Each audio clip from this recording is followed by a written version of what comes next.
Oh, okay, that's nice. The filament in a light bulb is made of a long, incredibly thin length of tungsten.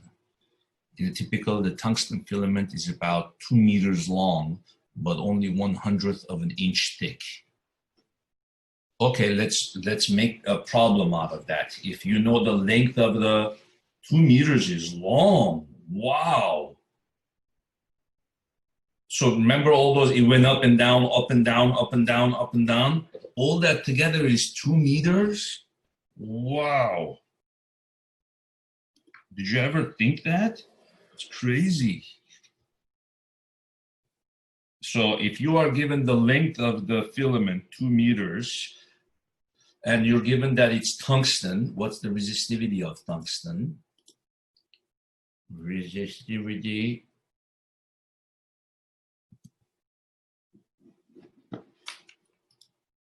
tungsten.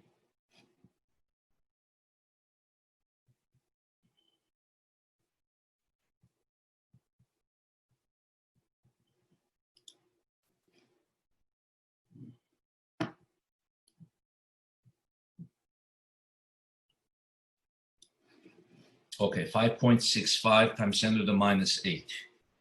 So resistivity 5.65 times 10 to the minus 8. I'm assuming here that it's temperature. Of course, it's going to be temperature dependent. So this is the alpha, the coefficient of the tungsten. So right now, let's not worry about the alpha. Just take the resistivity at 20 degrees Celsius.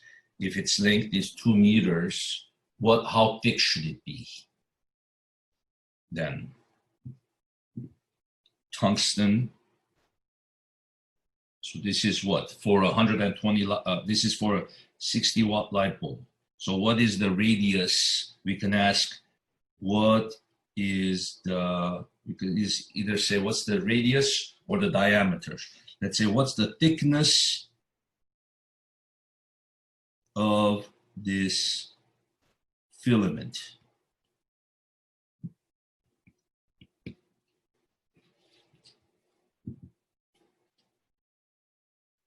Right?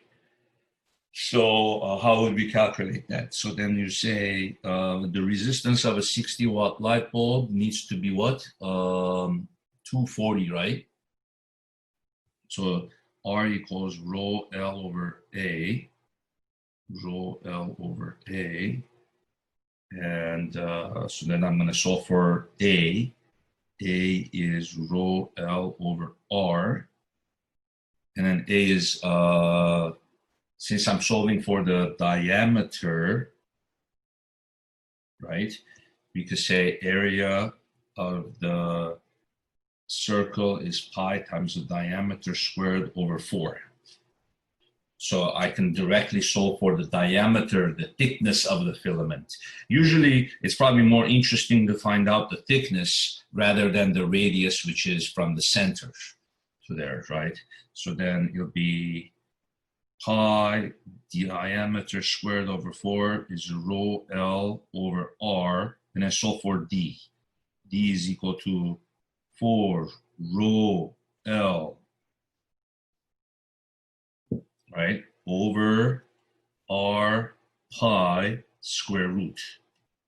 Okay, let's put all of that in, calculate the diameter of that filament. So square root of 4, and then the resistivity was 5.65 times 10 to the minus 8.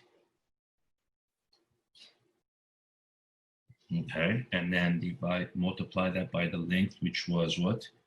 2 meters, right? And then divided by R is going to be, where was it? Well, 240, right? 240, yeah, for the 60-watt light bulb, it needs to be 240.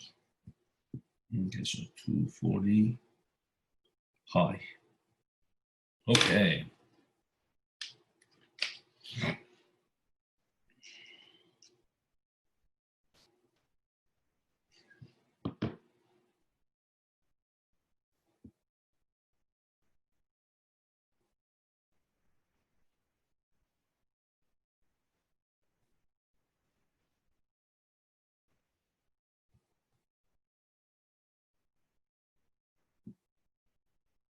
diameter is 0.24.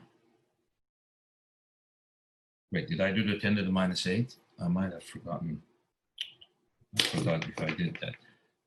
4 times 5.65 times 10 to the power 8 negative times 2 divided by 240 divided by pi. Wow, so small.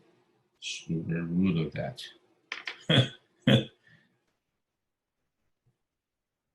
Wow, so that would be what? Let's go back 3 spaces. So 1, 2, 3.0245 millimeters.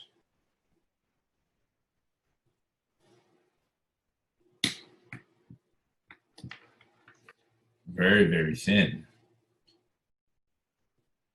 Wow, like 200th of a millimeter. Is that what they say on the website? It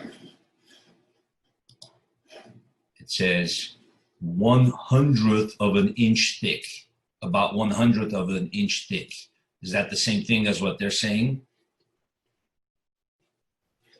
You see, so that's kind of what I'm teaching you, is the confidence to be able to go to any website like this and really make sense of everything that they're saying and double check their calculations, right? So we're getting 0.0245 millimeters. How many inches would that be? So let's take our answer, convert it to inches so that we can compare it to what they said. We could use the fact that 2.54 centimeters is 1 inch.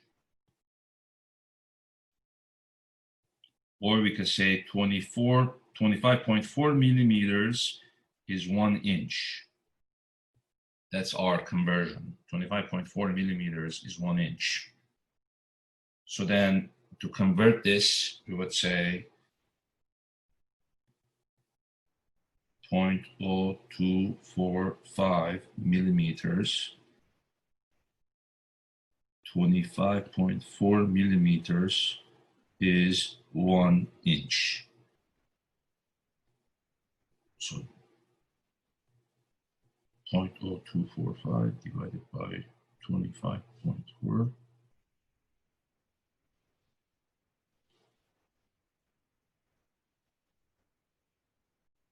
Then that would be almost 1,000th of an inch, right? Almost. Oh, I got the one. Yeah, it's almost the 1 here. So that's a 1,000th of an inch. So should we write to that website? Hey, it's wrong. So that would be almost 1,000th of an inch. What did they say?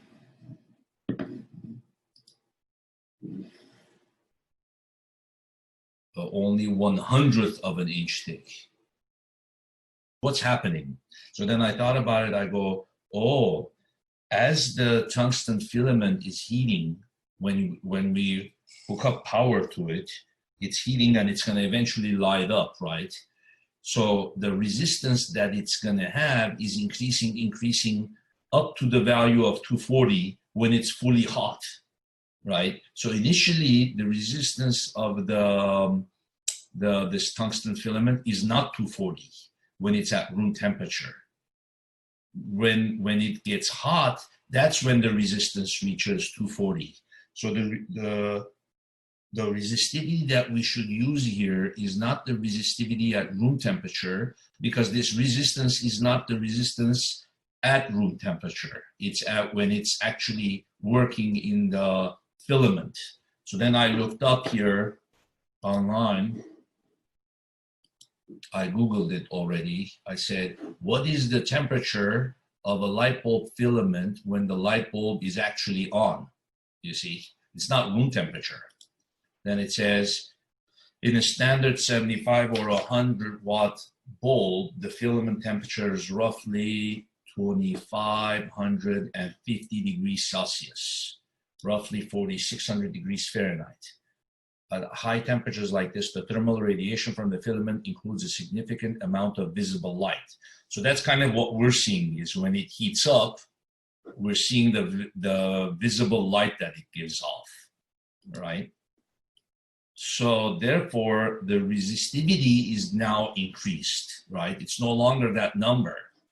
So let's use that as our working. Let's see if we get a more reasonable result now. Better answer. So then what is its resistivity when it's heated up? So then it's going to say rho 0, 1 plus alpha T minus T0.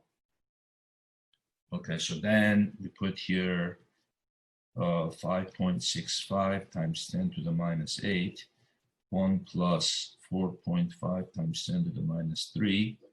So the temperature, it's going to be the 2550 minus the 20. So remember, these numbers are usually given at 20 Celsius. So this will tell me the resistivity at that running temperature when it's lit up.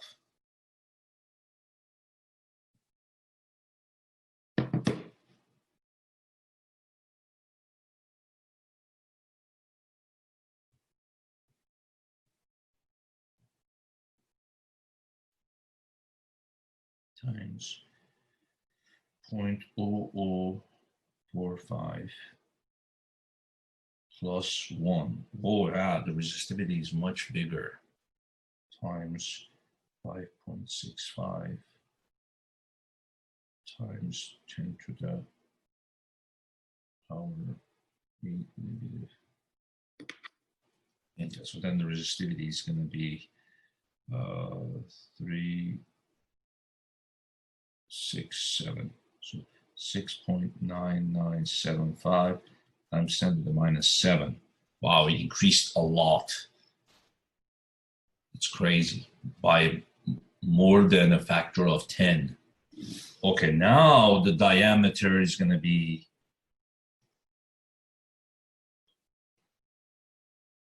4 rho L over R pi. You see, so the resistivity that we're using is when it's running in the light bulb, that's when the resistance has reached 240 ohms. So then you're going to do 6.9975 times 10 to the minus 7. The length is about 2 meters, 240 pi. So then you're going to get your